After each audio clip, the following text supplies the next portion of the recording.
میں نے cousin marriage سے متعلق ایک بیان کیا تھا کہ کزن میرج کا رواج ڈالنا چاہیے کیونکہ شریعت اس کی ترغیب دیتی ہے۔ سے بعض لوگوں نے کہا کہ میڈیکل سائنس یہ کہتی ہے کہ کزن میرج میں معذور بچے پیدا ہوتے ہیں، ٹھیک ہے نا، یہ آج کل ایک مشہور کیا ہوا ہے۔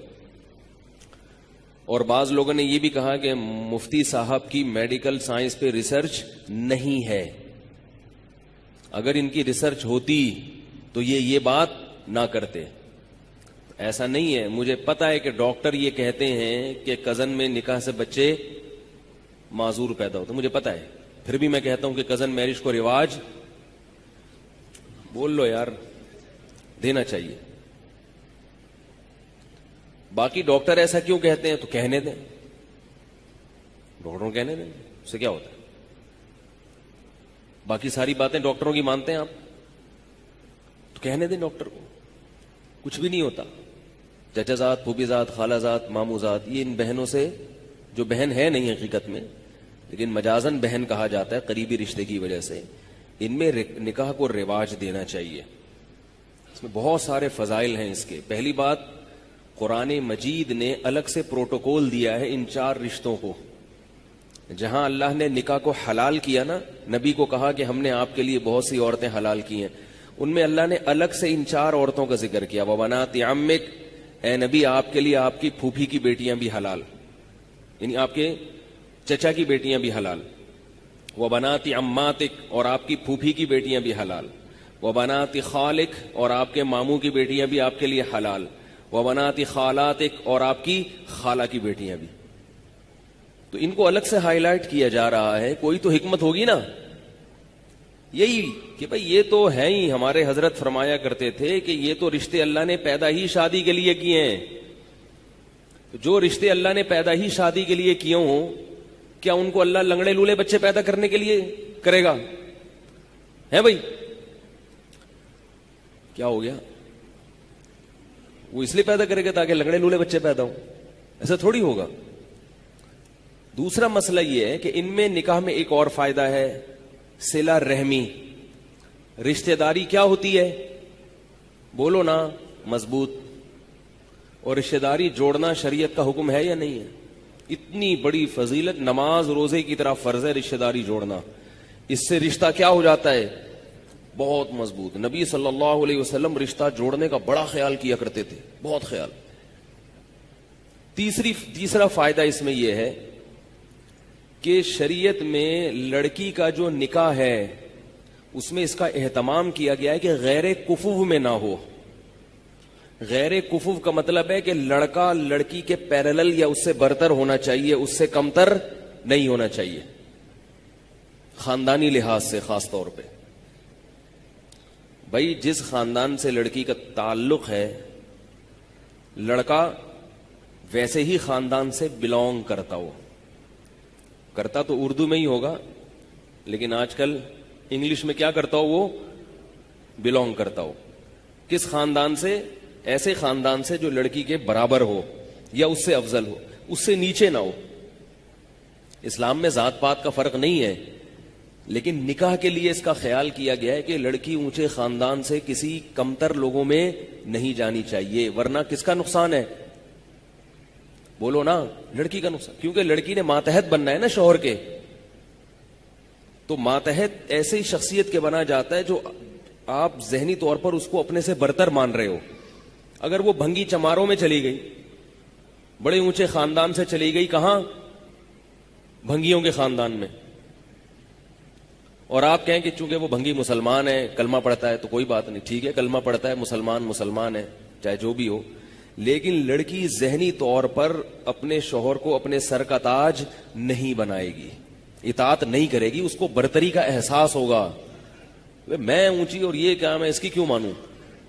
اس سے طلاق کا ریشو، بولو نا بھائی، بڑھے گا۔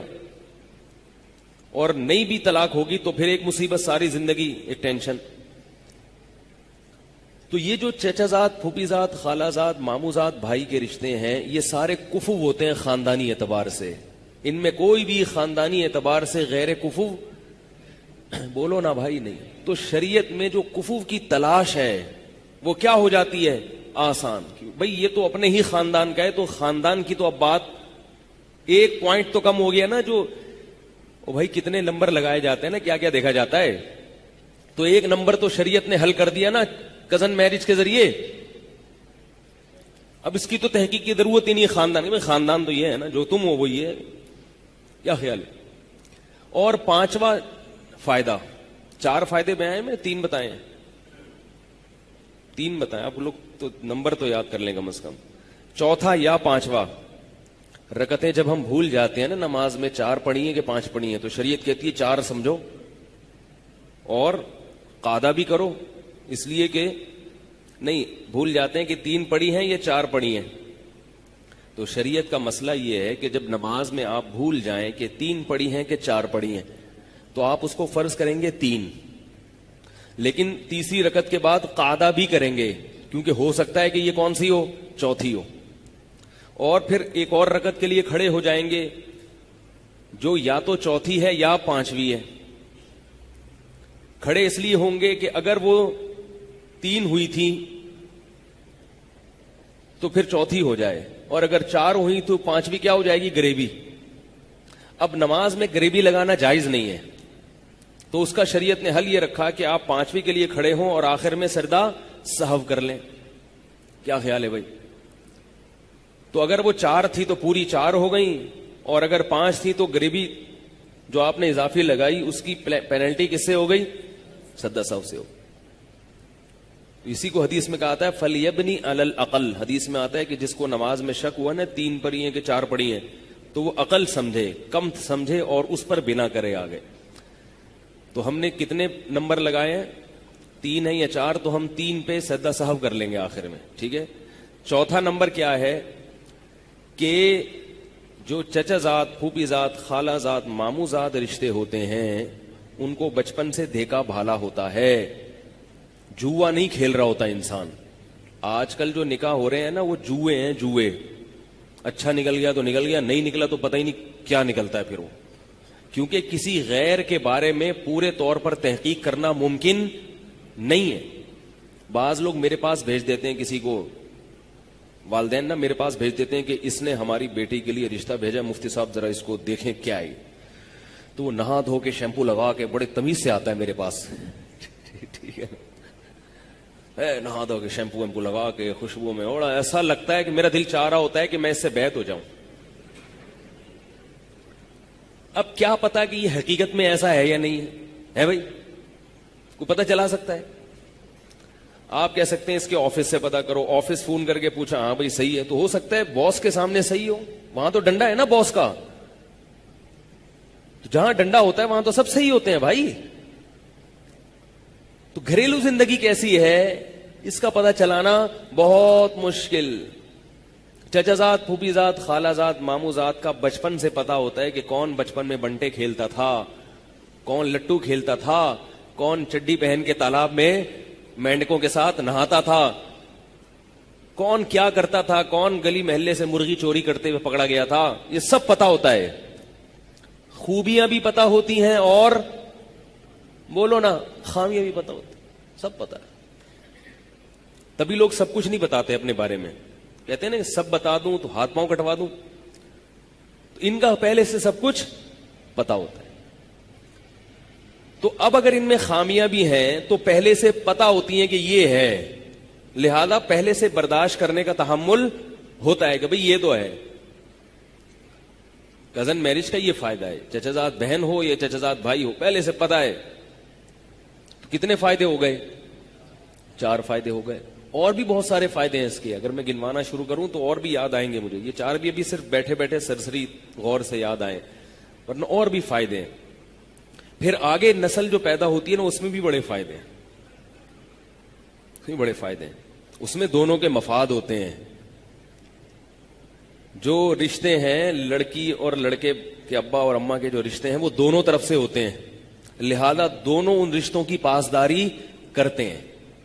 آپ نے شادی کر لی یہاں سے امریکہ میں, تو امریکہ والی کے ننیال وہ ادھر ہے اور آپ کا جو رشتہ ہے وہ ادھر ہے, تو ان سے آپ کا کوئی تعلق نہیں اور ان سے ان کا کوئی تعلق نہیں, تو مشترکہ مفاد نہیں ہوتے.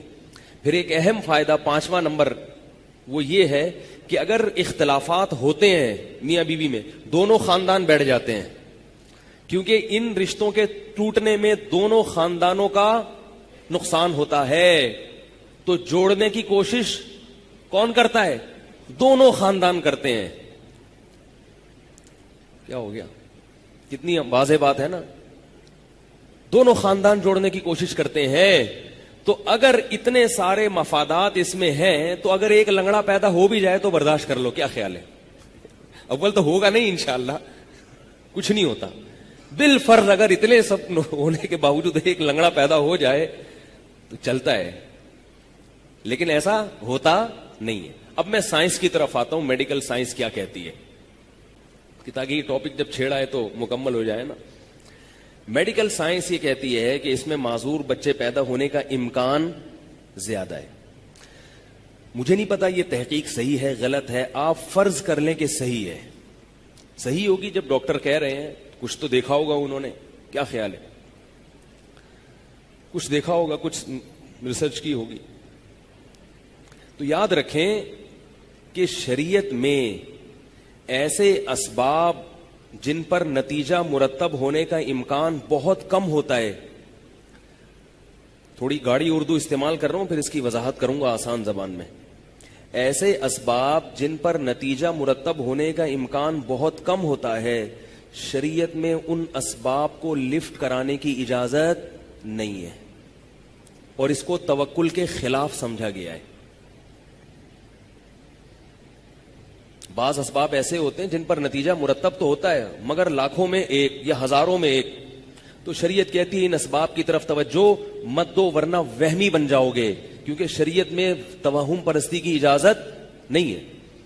اب ڈاکٹر کی تحقیق اگر صحیح بھی ہے تو مشاہدہ یہ کہتا ہے کہ یہ اکثر نہیں ہوتا، ہزاروں میں کوئی ایک ہوتا ہے.